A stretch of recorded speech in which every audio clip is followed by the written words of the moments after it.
क्या होता है?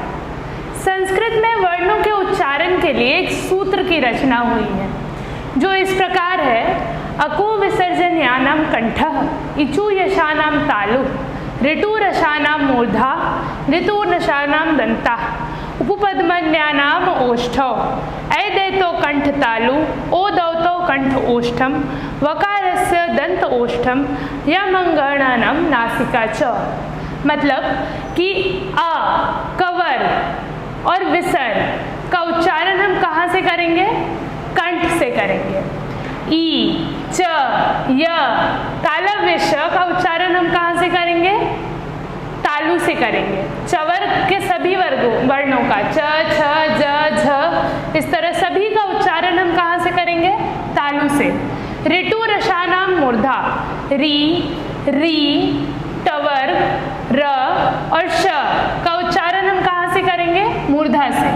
ऋतु लशानाम दंता, री, री, तवर, ल और स का उच्चारण हम करेंगे दांत से। उपपद्मन्यानाम ओष्ठौ, ऊ, ऊ, पद्मनीय। पद्मनीय दो तरह के साइंस होते हैं।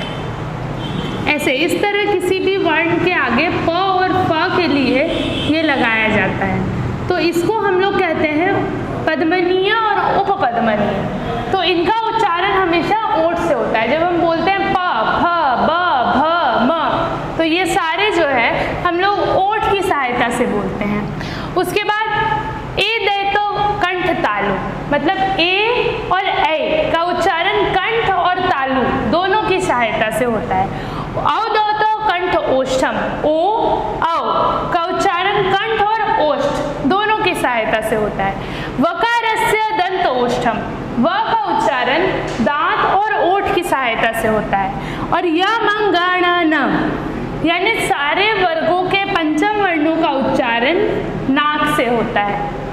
अब देखिए, यहाँ देखने वाली बात यह है कि हम कंठ से शुरू करते हैं चीजों को और खत्म करते करते नाक पर आ रहे हैं।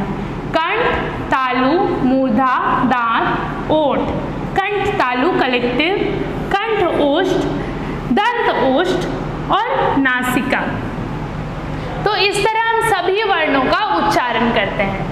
तो अगर आपसे पूछा जाए कि ख का उच्चारण कहाँ से होता है, तो आप लिख सकते हैं कंठ से होता है। तो ये एक आसान सूत्र है जिसके मदद से आप याद रख सकते हैं कि किस वर्ण का उच्चारण स्थान कौन सा है। और ऐसा करने से आपको हमेशा ही बहुत सारी चीज़ों में लाभ मिलेगा, क्योंकि एक तो आपका उच्चारण स्पष्ट होगा और दूसरी बात कि जैसे आप संधि में गलती करते हैं या जब आप लिखते हैं तो लिखने में जो गलतियां होती हैं उन गलतियों को आप दूर कर पाएंगे, क्योंकि जब आप जानेंगे कि किसे कहाँ से बोलते हैं और आप उस तरह शुद्धता से बोलने का प्रयास करेंगे तो फिर वो स्वतः ही ठीक होता जाएगा।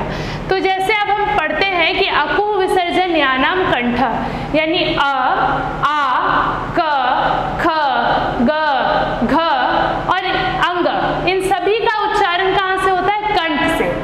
और उसके बाद विसर्ग, जैसे हम कहते हैं आह, तो ये भी कंठ से ही निकलता है, या कहते हैं ह, ये भी कंठ से निकलता है। मुंह के किसी और पार्ट को कोई परिश्रम नहीं करना पड़ता है। इसको समझने के लिए आप प्रैक्टिकली बोल के देखिए तो आप ज्यादा सीख पाएंगे।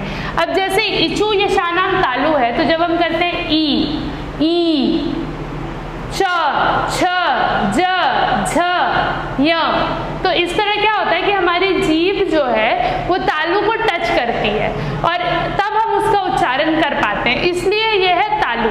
यानी ये अगर हमारा मुंह है और ये उसमें जीभ है, तो जीभ जहाँ जहाँ जाती है और जिस जिस पार्ट से वो साउंड्स निकलते हैं उन सभी का उच्चारण स्थान वही होता है। जैसे जब हम त, थ, द, ध बोलते हैं तो हमारी जीभ दांत को टच करती है, इसलिए कहाँ से होता है उच्चारण? दांत से। जब हम री बोलते हैं या ट, ठ, ड, ढ बोलते हैं तो हमारी जीभ मूर्धा को टच करती है, तो इसलिए उस जगह पर हम लोग कहते हैं कि मूर्धा से ये सब बोला जा रहा है। तो जीभ जहाँ जहाँ जाएगी उस वर्ण का उच्चारण स्थान वही होगा।